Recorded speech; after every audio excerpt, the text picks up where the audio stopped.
Hey everyone, welcome to the second episode of the Mature Gaming Podcast. I'm your host Stephen Hanley, and joining me today is Jake Mulholland. Hey guys, on today's show we're going to be talking about the newly introduced Steam guides, Microsoft's Xbox pre-order incentives, Bethesda picking up the rights to a post-apocalyptic miniseries, Valve taking steps to increase the virtual reality experience, God of War devs pull back on violence against women in their upcoming God of War Ascension, and quite possibly the most controversial topic of the week, the THQ auction.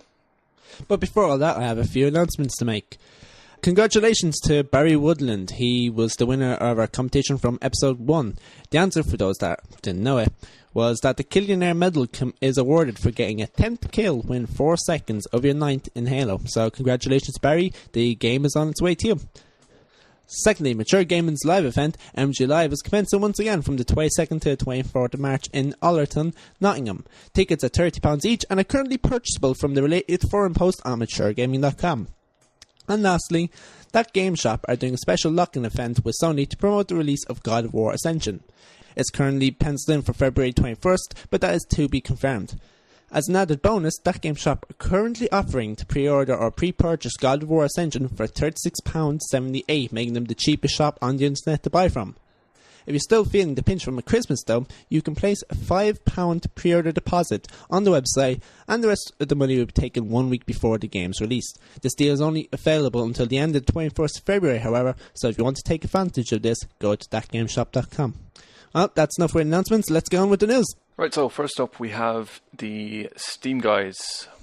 These are essentially Steam taking the initiative to introduce walkthroughs, user-made walkthroughs that are actually built into Steam, so people can go on to Steam itself, make up their own personal walkthrough, and I presume it's rated to see if it's a good enough walkthrough, and then will be made an official one. So you don't have to go scouring the internet for walkthroughs. Yeah, it's quite similar to what game FAQs have done for a very long time, in that allowing users to submit their own walkthroughs and how to do things throughout the game. They also allow image uploads and YouTube embeds within the guides, which is something game FAQs actually don't do. So it looks like if you're stuck in the Steam game, Steam guides going to be the way to go, as long as they're actually reliable. Yeah, well, that's what I presume they're going to be doing. They're going to have a voting system that shows, similar to Wikipedia, they kind of trim off the fat of reviews or information that isn't exactly the best, and the more accurate stuff will be put up there. But it's good to see what Steam are doing. I mean, they're really trying to take over every type of potential little sub-market you might have, I mean, they have the ability to sell in-game items for money now. They have the big picture mode, so they're really kind of developing their platform a lot more. Yeah, but the last company that tried to do that was Apple, and if that happens to Valve, I will cry. I sure hope Gabe doesn't die. No, that would be a tragedy to all of humanity. It'd be the worst day before Half-Life 3 comes out. No, that's it. That's exactly it. At his funeral, and God forgive me for saying this, what will happen is, in his will, it will be read, and to everyone who has ever, been part of the Valve family, Half-Life 3. Check your Steam inventory, guys. There's pretty much. Half-Life in it. But, alright, so next up we've got Microsoft's Xbox pre-order incentives. So this is basically, previously Microsoft gave you no initiative to really buy from their marketplace, other than the convenience of being able to download it straight off, or move to PC and, download simply from Steam or something like that. But generally when it came to getting games from Xbox, you'd have to pre-order physical versions from the shops. However, what they've done, or plan to do at least, is give you an incentive to pre-order with them and digitally download. They have a lineup of games: GTA 5, Bioshock Infinite, Tomb Raider Lost Planet 3, Revengeance, all of these major 2013 titles. And they will include 1,600 Microsoft point bonus with any of these games that are pre-ordered. So it's a fairly interesting incentive, definitely, to actually go and pre-order, because I would definitely consider, if I was getting a game for Xbox, I would definitely go for that in order to get that much, because I mean that 1,600 is effectively enough to get you a new arcade game, or maybe even like a cheap full game. Yeah, I mean 1,600 is around 15-20 euro. I think it's about that, yeah. I mean, that's nearly a third of the game. So that is an awful lot of money. I think the nearest title that this is going to affect is actually Dead Space 3. Yeah, that's actually the closest release at this stage, isn't it? Yeah, it I is think listed. so. It is on the list there. Yeah. So It's Dead Space 3, then Metal Gear Rising: Revengeance. and Tiger Woods PGA Tour 14. Yeah. Fingers totally hyped for that. So yeah, it's good to see Microsoft giving back for once to the community. It's also a good way of fighting stores that do pre-order initiatives such as GameStop. Yeah, I mean, they could even implement some kind of a physical thing, because I mean, they got your address with your Xbox Live account. I mean, I think it's mandatory for it to be tied to it, so they could always, deliver physical pre-order bonuses if they're feeling really generous. That would just completely eliminate the need to actually go get physical copies in. Yeah, then it just comes down to prices and who you're paying for. Yeah, who wins over the price, yeah. Pretty much. The next topic is Bethesda picking up the rights to a post-apocalyptic miniseries. Now, this topic here is it's not very well known, I suppose, because there's not been much information released on it. Recently, Eric Todd Dellums, who is the voice actor for Three Dog, posted on his Twitter saying that you could expect more of Three Dog in the future to come. Also confirming that he was allowed to release this information by, I think it was Bethesda.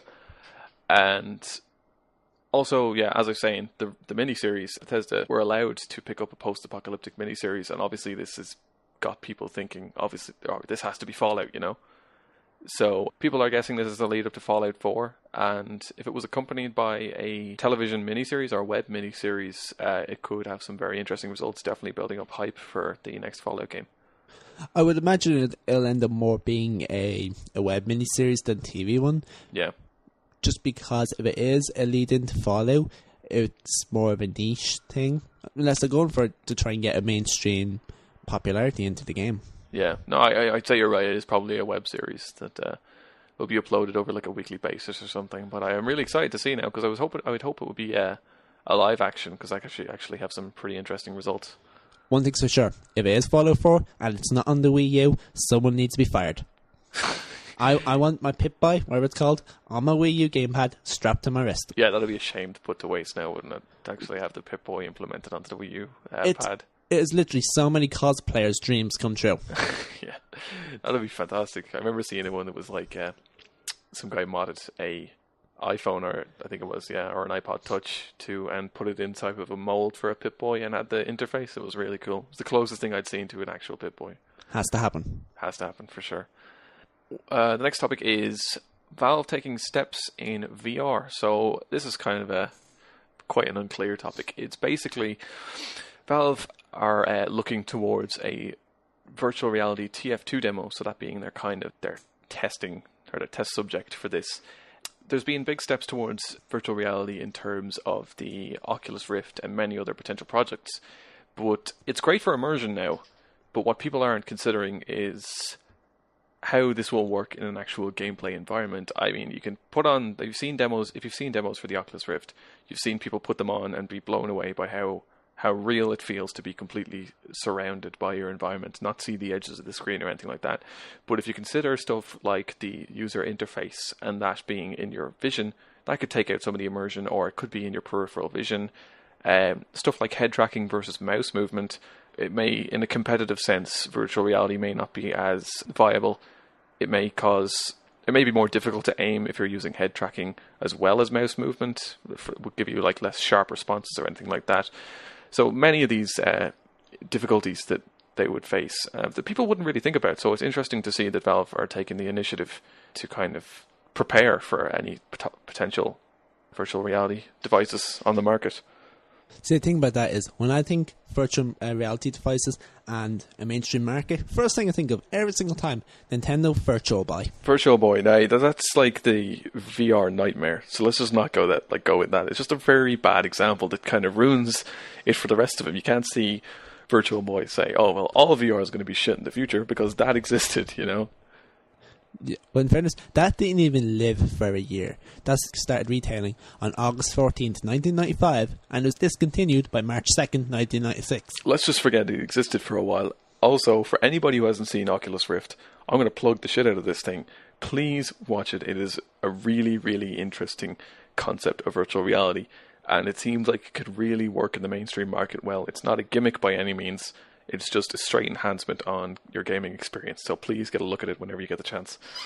But yeah, Valve are attempting to kind of nip this thing in the bud before it's even there. You know, they're trying to get rid of this. What Valve have actually mentioned, they are working on a. I mean, you heard talk about the Steam box, right? There was a lot of stuff surrounding that. I remember Gabe saying how he was interested in a vitality sensor. Now, I don't know if this is what would that be? Sorry, would that be something along the lines of what they tried to do with the EA Active, the EA Sports games, where you had like the heartbeat I'm monitor not and all even that? sure. I've heard very, very, very vague reports of what's actually going on with this vitality sensor, but Valve seem interested in making steps towards the kind of immersive aspect or the virtual reality aspect in future for sure. So it's no surprise that they want to support this Oculus Rift project. I've always said, if we're going for immersive and virtual reality, what we need is 2 pads deep on your wrists. Every time you get hurt in game, you get an electric shock. Considering how bad that some people are at video games, I don't know. They might want to avoid that. See, that's the thing. Then we're doubling up. Not only are we having a fully immersive experience, we're also doing natural selection. I get it. We're trimming off the people who are shit at video games. Brilliant. Exactly.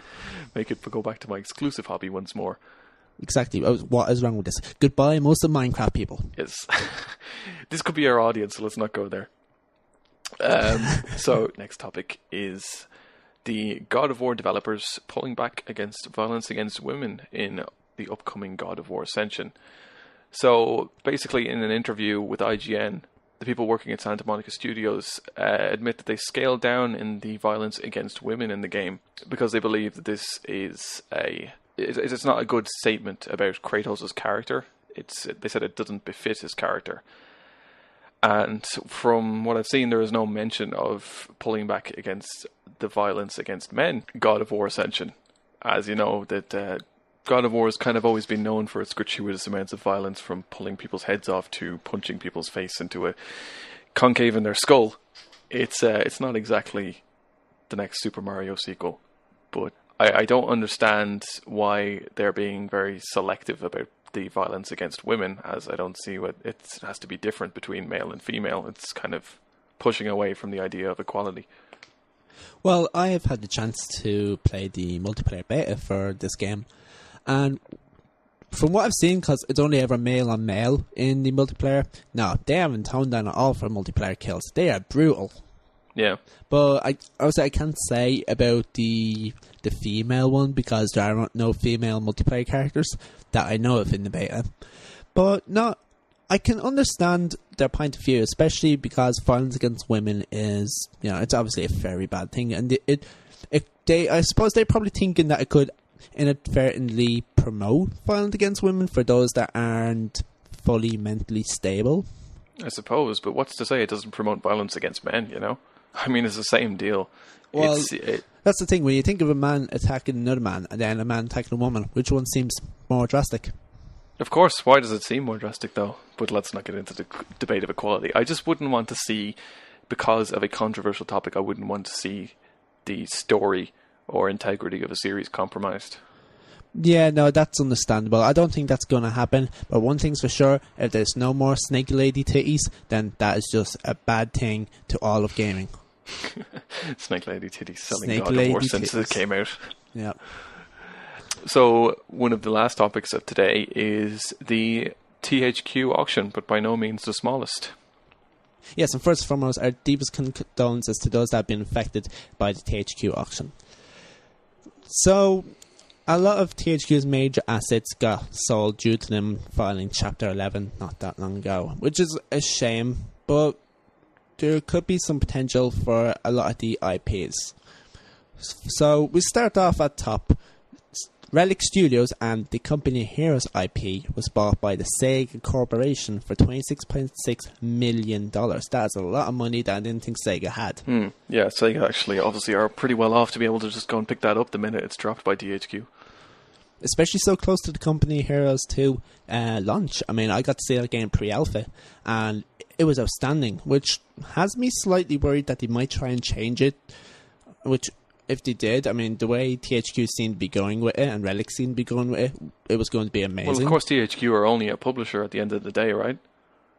So yeah, they don't have a huge influence in the, say, of the outcome of company of yours too. True, but with going to a different company, they could also change the. It could be a different. The way they want it done differently, you know. Yeah, there's no doubt that a different publisher obviously might cause it to change. Yeah, exactly. So hopefully it won't change too much from where it was going because, as I said, it looked pretty damn cool. But Sega have been known to make the Total War games and the Warhammer games. So just hope they're still... It's promising, yeah.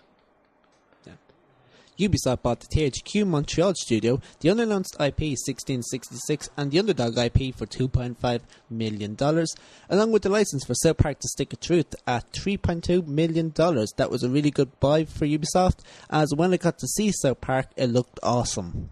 Yeah, you were looking forward to that game, alright? Absolutely, it was going to be the best South Park game of all time. that isn't even a lie, it was going to be so fucking good. So, we'll see what happens there. Take-Two Interactive bought an IP called Evolve. This again is another one that was unannounced, so of course there's not a lot of information on it. But considering the bid they put in was nearly $11 million, it must be something impressive. Yeah, definitely. So looking forward to that. Foundation Studio and the IP for Saints Row went to Koch Media, otherwise known as Deep Silver. Oh, Deep Silver, yeah. Because I hadn't heard of Koch now, but I didn't know. I know about Deep Silver. What other titles did they do? They done Dead Island. Oh. Right. Oh, I love the reaction. Yeah, I suppose. I don't know. Their winning bid was $22.3 million. Fuck, that's the biggest one right now, so isn't it? No, actually Sega was the biggest. What was that? Sega was 26.6. Oh, 26. God damn, this is some high stakes shit right here. Yeah, there's a lot. Well, I mean, I fear for the Saints Row franchise as a result. Oh no, it felt like I went downhill with 3. See, that's the thing you did. I fucking loved 3. Did you play the other 2? Yeah. Oh. I didn't play number 1, but I played 2. Yeah, 2 was. I thought 2 was the best. Nah, I kind of like them all. Now that is if they decide to continue with Saints Row. Yeah, that's the problem. I mean, we all know Saints Row 4 was well into development. Was it? I didn't know about that. They were meant to be making another DLC for 3 called Enter the Dominatrix, but THQ and that felt it was that good that they actually implemented it into Saints Row 4. So it has been in active development for quite a while. Is that the reason they implemented it in Saints Row 4? Because they felt it was that good, not by any other malicious reason. Apparently that's what came out. So well, let's see. We'll have to see if it is that good. The Homefront IP, which is well known for not being a very good game, went to Crytek. Crytek. So why are they still running Homefront? Do they really need to buy that? Why are they still running Homefront? I don't know. Well, isn't Homefront 2 meant to be coming out? Oh, I thought Homefront 2 was already out. I don't even know. That's how much I have no idea. Care. I don't play the franchise. But, I mean, Crytek bought it for $500,000. Oh, wow. Yeah, which is ridiculously cheap. Yeah. That's actually, I'm actually not surprised. The Metro license, which includes 2033, 2034, and obviously Last Light, which is coming out very soon, also went to Deep Silver for $5.8 million. I sure hope that goes good, because I am quite a big fan of Metro, and I had quite a lot of hopes for Last Light for sure. I know Gary has played it. For those that don't know, Gary is the chief editor at MatureGaming.com. We love you, Gary. Love you, Gary, even though you smell like piss and dress funny. Jesus. A lot of these are just surprising me with how much they're actually worth. You know? They're worth a lot. Honestly, I really, really hope South Park. It was due out on April, so hopefully it's not been pushed back because of this or anything like that. If it comes out, guys, and you like South Park, get it. You would be so silly not to. It's that good. It really is. I mean, all the voice acting is actually done by the 2 guys from South Park. It was developed by Obsidian. Oh, that's good. So also has great writing. I mean, like a team of between, was it Matt Stone and Trey Parker, or the other way around? Yeah, like between them and Obsidian, there's probably some of the best writers in any industry you've ever seen. Dude, even the gameplay was good. There was a full RPG system, like with upgrades and armor and everything, and stats and everything. That's good, actually. Yeah, as well as Obsidian have been known for good RPGs for sure. So, yes, this is me recommending it too, even though I've not even seen nor played any of it. It's Obsidian tags make me happy. Oh man, like I said, I got to see it, and at that it was a beta version, and I mean, it was just the best thing of all is they have not toned it down. What you would expect to hear in an episode of South Park, like all the profanity and everything, is in the game. What you get, yeah. I like that they're really kind of authentic about it. 100%. It's a hell of a lot more authentic than the PlayStation 1 South Park game where you had to go around shooting turkeys. I like the kart racing South Park now is very good. South Park Racing, yeah, actually that was fun. Just going on little off tangents here. Yep, it's the best thing about it. And does that pretty much cover everything to do with the THQ auction? Yeah, no, that's it. That is pretty much it. Once again, condolences to those that have been affected. But the IPs are going off. They're actually, I just seen now, it's only after going up in the last half an hour, that any other remaining IPs that haven't been sold are going to be sold at separate auction. So hopefully there is actually some hope for the likes of Darksiders and their studio. So the final thing we want to discuss on the podcast is just something very simple. What we are both looking forward to in 2013, as it is a great year for games, or at least the lineups are anyway. Well, funny you should say that. Before we went on the air, I announced on the Mature Gaming Twitter that we were going to be recording it, and someone actually asked us this very question. What are we most looking forward to in 2013? Yep, what's your most anticipated game of 2013? And also, our community manager has asked us early predictions for 2013 Game of the Year. So they all tie in here. Okay, so personally, I am really looking forward to GTA. Just because I always feel like I can. Bar GTA 4, I didn't like GTA 4. It was a disappointment to me because I was expecting a different game altogether. But GTA 5, I feel, is set to promise quite a lot. I mean, if you've seen the promotional screenshots, dirt biking, fucking surfing trains and stuff like that. There's been confirmed that there'll be underwater segments. There are submarines. There's massive amounts of wildlife in both the sea and land, and presumably the air as well. I think this game has quite a huge scope to it, especially considering the fact that it has 3 playable characters suiting all different playstyles. I am very, very excited about this, especially to see some of the writing and technology behind it, the trademark Rockstar technology that you'd expect to see. I'm very excited about it, especially considering that it's slated to come out sometime early this year. It's in spring, is it, if I'm not mistaken? No, I don't think it's that early, dude. No? It's like April or something? No? Tell you now, 2 seconds. No, it's apparently supposed to be March 24th, but that can't be real. It can't be that soon. Get hype. Yeah, I think that's more close. I think that's more of a hype thing. Remember they confirmed that on the poster. I think that I remember there was reports last year, and they said something like, I'm just getting all excited about it anyway. So your title.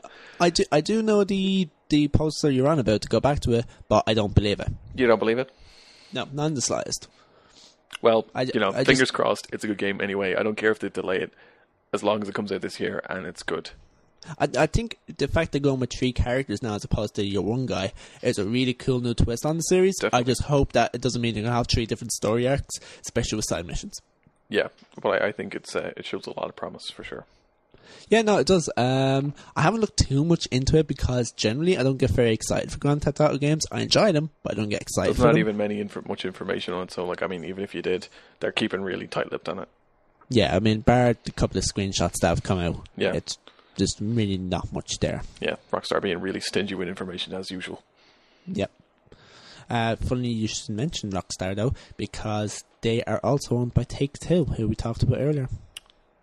Take-Two are actually a really odd company. Well, odd in the sense that they're obviously a publishing company, but they own 2 developers, which are Rockstar Games and 2K Games. So and obviously they own those 2? They own them. Wow. So they own the likes of GTA, Bioshock, Borderlands. Yeah, they must be worth a lot.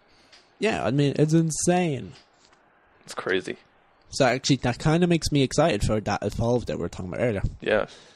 So I'll put that down as one of them, even though we don't know it's going to be out this year. Yep. Otherwise, Metal Gear Rising Revengeance. You know me, I'm a huge Metal Gear fan, and yeah, I mean, I got to play the demo there, and it was better than I expected. It was a lot harder than I fucking expected. It's like it ties in with how hard it is to the fact that it doesn't tell you like a lot of the controls. Well, it A kind lot of of them tells are you what kinda- you need to know in the demo. There's you a lot know? of combos I would have liked to know, and it tells you how to parry, how to Ninja Run and stuff. It doesn't tell you the implications of Ninja Run or anything like that. It doesn't tell you very much. I mean, it doesn't even tell you like you have this crazy spinning attack if you hold RB or R1 and Y and spin around the analog stick. You know, What? yeah, I swear to God, there's loads of stuff you didn't figure out. Like I didn't know how to get up at the start. From the beach when I destroyed the thing, my steps up. Ninja Run can make you run up walls and do like kind of a parkour Assassin's Creed style thing, and it doesn't tell you any of that stuff.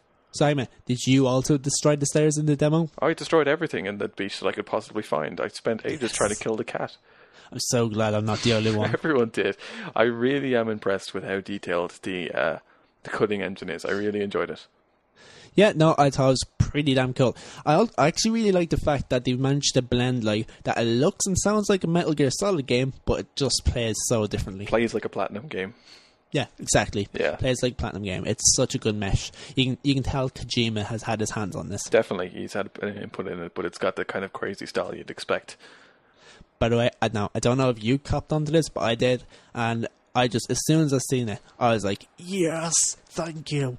Do you know right, for those that haven't seen the demo, bit of a spoiler here. Do you know after you get up from on the stairs from the beach after you've killed the soldiers? Yep. When he referenced himself as the Ripper, I was just like, yes, referencing his backstory to being Jack the Ripper. Yes. Oh yeah. Well, that's kind of core to who Raiden is. I think they're not going to miss out on that. But I think for me, right, the fact that he started to mention his backstory and like from what we've learned from MGS2, like that early in the game, it just says to me that there's actually going to be a really good story throughout it. Yeah, it's not just going to be mindless action or anything like that. Yeah, exactly. But there is a lot of mindless action. I mean, that boss fight at the end where you're going against the Cyberdog and then the bloody Metal Gear and all jumps in, I was like, whoa! It is very good. The frame rate is out of this world. It's like unbelievable. The frame rate is so damn smooth. It looks beautiful as well. I mean, there's some really nice effects on it. Definitely give it a look if you're. I think it's Xbox Live Gold member. I think you have to be. You can check it out on Xbox Live Marketplace now, or you can get it on PlayStation. Yeah, definitely give it a look. For those that are wondering, because I've played it on both, the Xbox is actually better for some reason. I don't know why. It just feels better. Just plays easier. Feels more comfortable. Looks better. Which is surprising. And so that is what you are most looking forward to in 2013. And covering the same, or killing two birds with one stone, I do think that GTA is a definite nominee for Game of the Year. It's not fair to say now, considering I've played nothing from 2013, bar Anarchy Reigns, which technically came out last year. It's what I'd expect to be one of the Game of the Year's nominees. Well, if anyone listened to the last episode with me, they probably learned that I don't play a lot of the games that a lot of people do play. If you could take a stab at anything this year. Yeah. There's only going to be 2 games I'm really going to be playing this year that I'm like, that absolutely I must get my hands on. That's Metal Gear Rising Revengeance and Metal Gear Solid Ground Zeroes. Just Metal Gear Solid all the way. Also, another Solid. nomination I'd put up for Game of the Year, Bioshock Infinite. If that holds true as good as the rest of the Bioshocks, or at least the first one, it has a lot of potential. Yeah, I actually think Gary was playing that 2 days ago. I hate him. Yeah. I should be the one playing it 2 days ago. Love you! Yeah. So, I suppose that about covers it for today's episode. Well, we do have one more question. Oh, well, really? actually, Okay. we have 2 more questions. All right, go ahead. Another one that was tweeted to us was that if we could bring back any game franchise, so I would say a franchise that is no longer being developed or anything, what would it be and why? This is a thinker now. Yeah, that's a good one. Thank you, Natalie Woodland, for sending that in to us. If I could bring back any game franchise, God damn, I don't know. I know my one straight off the top of my head, but it could only happen under one condition. Right.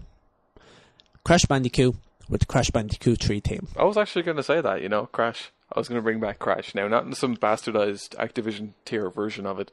I mean, like real Crash. Yeah, exactly. That's why I specifically... 1 to 3 Crash. Yeah, exactly. That team has to be that. They were some of the best platforming games in my childhood, and even nowadays they're still enjoyable to play. Basically, what I would love to see is just basically a reimagined version of it without any huge compromise for the audience they're aiming for or anything like that. I think they could really pull off a an amazing Crash game. It would be great to see it come back to life again. The only thing for me is it has to have Aku Aku. Oh, of course, yeah. No, I couldn't miss out on that. That is like essentially just like missing out on Crash. Now, I don't give a shit about his sister. Coco, yeah. No, you don't even need that. She's just the third wheel. In number 3, I found her levels more tedious than anything. The jet ski ones were good. They were okay. They were brilliant. And the tiger ones, okay. The ones on the running on the Great Wall, you didn't like those either? Oh no, think about it, the Great Wall one was brilliant. I wasn't playing as Coco, I was playing as the tiger. Who was he again? What? Oh, she's like riding on a tiger. Oh yeah, they were fucking awesome. They were brilliant. Yeah, see, that's the thing. You're not Coco. You're a fucking tiger. Yeah, you're controlling the tiger. Who wouldn't want to be a tiger? But yeah, no, for me, definitely Crash Bandicoot with the original team. Easy. What about you? Or are you sticking with Crash? I would stick with Crash. Really, that was the first thing that came to mind after you mentioned it. Yeah. And last but not least, Gary tweeted us, Stephen, are you going to play any games this year? Oh, this could be last and least. Last and least. So let me say, yes, I'm actually going to be doing a bit of an article series about games that I haven't played as I'm playing through them. I recently played the first Halo, the HD remake that came onto the Xbox, and I loved it. It was so good. See, video games can actually be fun when you play them. Yeah, that's it. Get your fill this year. Catch up on what you've missed out. Well, that's it. I am going to catch up. Next up on the list, I am going to go through the 3 Mass Effects. Don't miss out on any of the big things coming out this year as well, because, I mean, as I was saying, it's a really promising year. Oh, no, it is. It has some really cool titles, which is a point. I'm really looking forward to The Last of Us as well. But I was looking forward to that until my PS3 died, but yeah, have fun. Yeah. I think it was announced that if you pre-order God of War Ascension, you get a demo for Last of Us. I'm actually really interested to see how that turns out now, regardless, because I've had quite a lot of, conflicting opinions on it, because, I mean, a lot of the demos I've seen, or the E3 demos and stuff, it seemed kind of scripted, like they wouldn't allow for much decision-making or flexibility. So I'd like to see how variable it is based on what you do in the game. It kind of looks like a more extreme Uncharted to me, so... Yeah, but it's an interesting title anyway. I'll tell you what, I will do a quick run-through of games this year that I'm looking to play, right? Right. So, quickly, off the top of my head, right? Crysis 3, Rising Revengeance, South Park Stick of Truth, possibly the new Tomb Raider, God of War Ascension, might check out the new StarCraft, new Gears of War, Last of Us, and probably Injustice. Injustice? I don't really remember what that is. Injustice is an up-and-coming fighting game where basically you're superheroes against supervillains, except for it's made by the same people who done the reboot of Mortal Kombat. Oh, so... So it's bloody, and it's violent, and you get to be superheroes. Oh, I don't even remember what the name of the place is, but it's Ed Boon, right? NetherRealm Studios. That's it. Cool. That's cool. Yeah, no, I really loved MK9 and what they did with it. I think it was a very fucking brilliant. Very well done game. So, yep, that's pretty much what I'm going to play this year, Gary. Alright, guys, that's the end of the show for today. Thank you for listening. As always, make sure you like us on Facebook at facebook.com/maturegaming. Follow us on Twitter at twitter.com/maturegaming. And check out the website every day for the latest news and reviews. Thanks again for listening, guys. Also, don't forget to check out That Game Shop at thatgameshop.com.